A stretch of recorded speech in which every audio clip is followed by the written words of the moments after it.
Salut les cuistots, j'espère que vous allez bien et bienvenue dans ce 31e épisode de Bonjour Plugin, l'émission où je vous présente des extensions WordPress.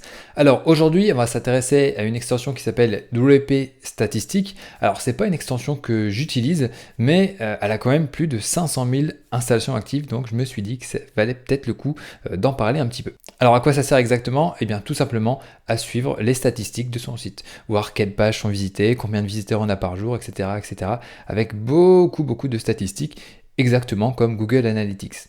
Alors, est-ce que ça vaut le coup d'installer cette extension ou de rester avec Google Analytics? On va voir d'ici la fin de la vidéo, mais bien sûr, ça dépendra en fonction de votre profil. Alors, sans plus attendre, on va tout de suite aller sur mon ordi. Donc, regardez un petit peu ce que ça donne ici. Donc ça, c'est la page de présentation de l'extension. Donc comme je vous le disais, 500 000 installations actives. Donc dernière mise à jour il y a 2 mois. Là, je tourne le 16 juillet. Donc ok, pourquoi pas. Ça nous donne un petit peu tout ce que ça fait. Donc là, ça n'a pas été totalement traduit. Donc voilà, faut voir. A priori, il n'y a pas trop de contributeurs qui se sont penchés sur cette extension. Est-ce qu'il y a beaucoup d'utilisateurs francophones? Je ne sais pas. On va aussi voir que c'est une extension freemium, c'est-à-dire qu'il y a une version gratuite donc qu'on a vu sur le repo, là, juste là. Mais il y a aussi des add-ons qui sont proposés pour tout simplement vivre, que les gens puissent vivre de cette extension-là. Ils ne vont pas la laisser gratos avec toutes les fonctionnalités, parce que il y a 500 000 utilisateurs, il faut entretenir et du support, etc. Donc il faut bien payer les factures. Donc sans plus attendre, on va voir ce que ça donne au niveau de l'administration. Donc une fois que l'extension est installée, on a ça. Donc on a une vue d'ensemble ici qui nous permet de voir un certain nombre de statistiques. Donc on a un résumé, on a des statistiques ici avec un graphique. Donc là, il y a de la pub pour leurs autres produits, j'imagine. Donc on peut checker les visiteurs. Donc là, bien entendu, c'est un site local, j'ai 0 visite dessus. La seule visite qu'il y a, c'est moi. Donc c'est normal que tout soit à 0.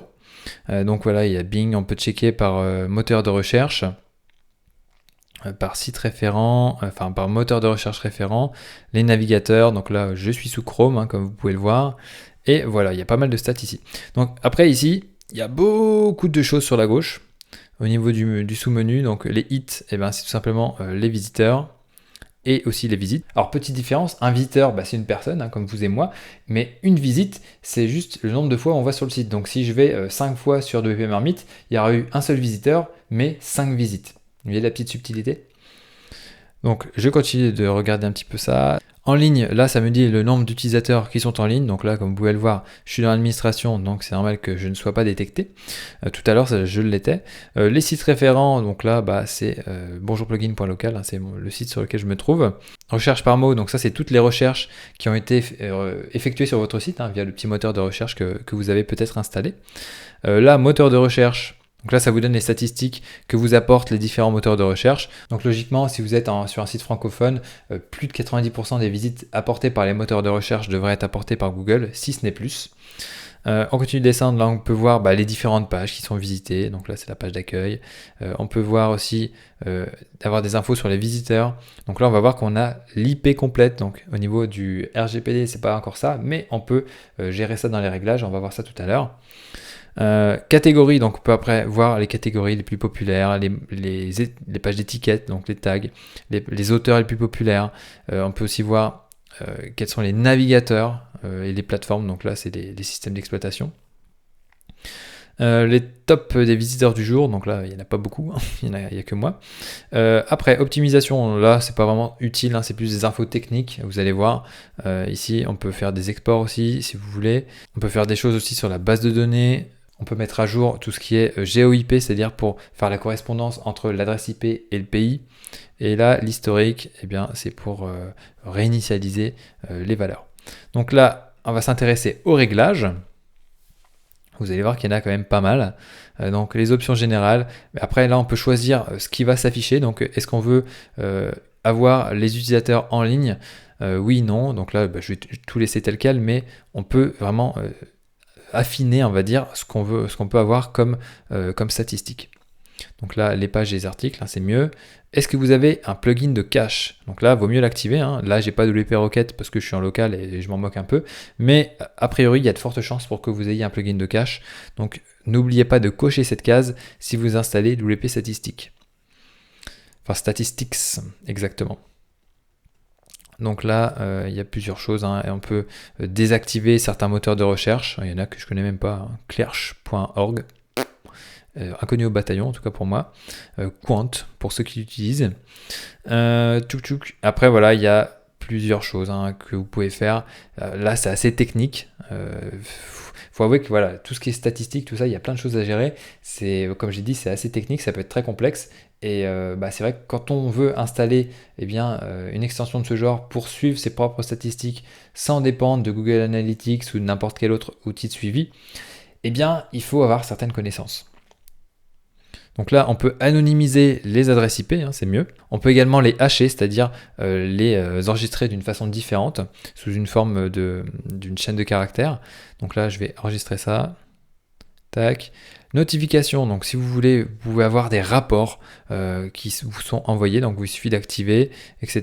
Donc là, vous pouvez activer des rapports genre une fois par jour, une fois tous les 2 jours, etc. Bon, avoir des rapports de statistiques tous les jours par email, c'est peut-être pas le meilleur moyen. Donc là, vous pouvez le faire aussi par SMS, hein, parce qu'ils ont une extension complémentaire sur des SMS qui s'appelle WP SMS.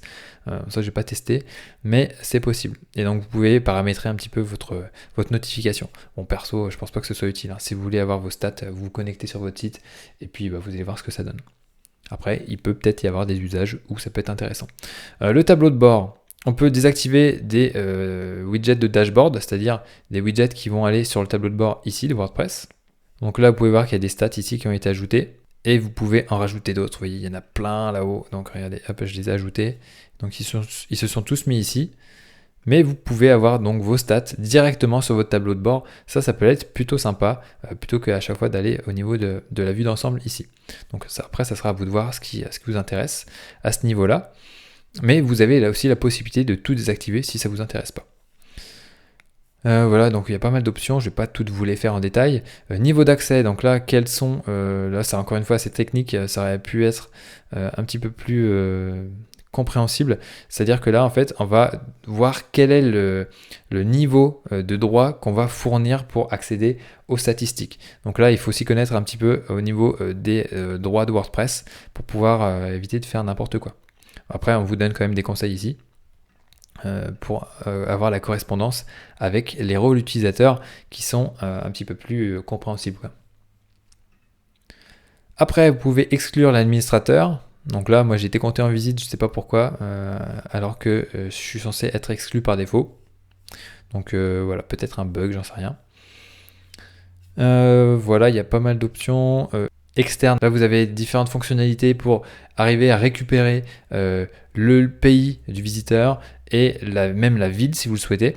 Alors, ce n'est pas des données personnelles qui peuvent identifier les personnes, mais c'est quand même des données. Donc, à vous de voir si ça peut vraiment vous être utile pour votre collecte de données et pour vos statistiques, pour ce que vous cherchez à apprendre de vos utilisateurs. Mais bon, c'est peut-être pas forcément nécessaire.